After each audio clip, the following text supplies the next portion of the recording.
Hey, it's Heimerdinger, the half orc here, and oh man, just got off a really wicked quest. I gotta tell all my friends I apologize. Couldn't really hold up the team.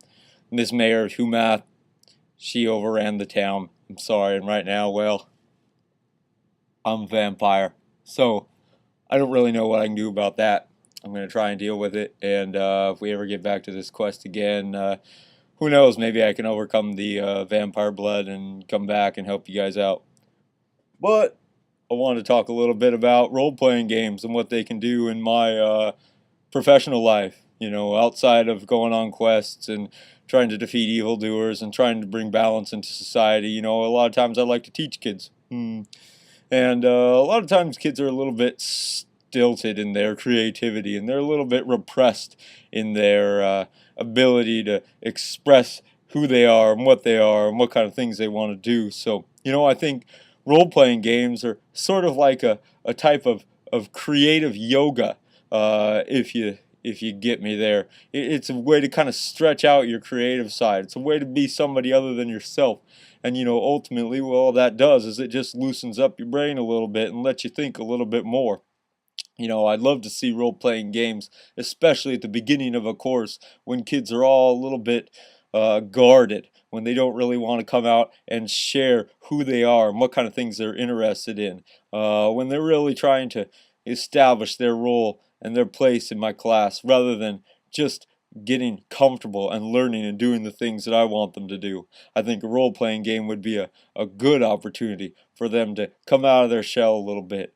Now, for that to be done properly, I think they need to have a really well structured role playing game to get started. I don't think you can just jump right off the deck and expect them to be creative.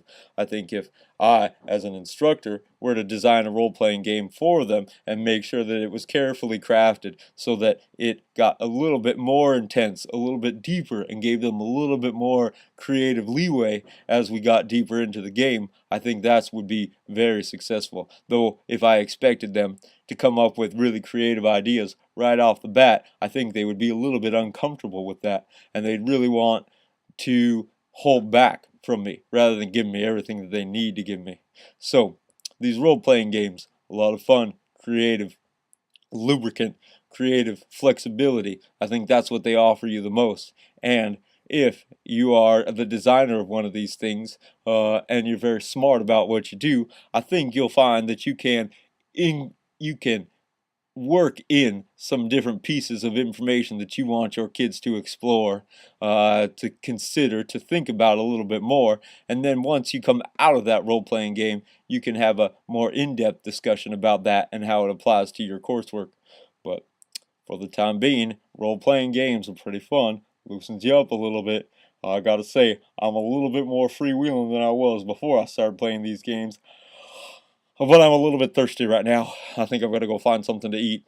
I'd like to tell everybody out there, thank you for listening to me. And, I'll be back here real soon to talk to you a little bit about RuneScape and assessments. Well, good night, all.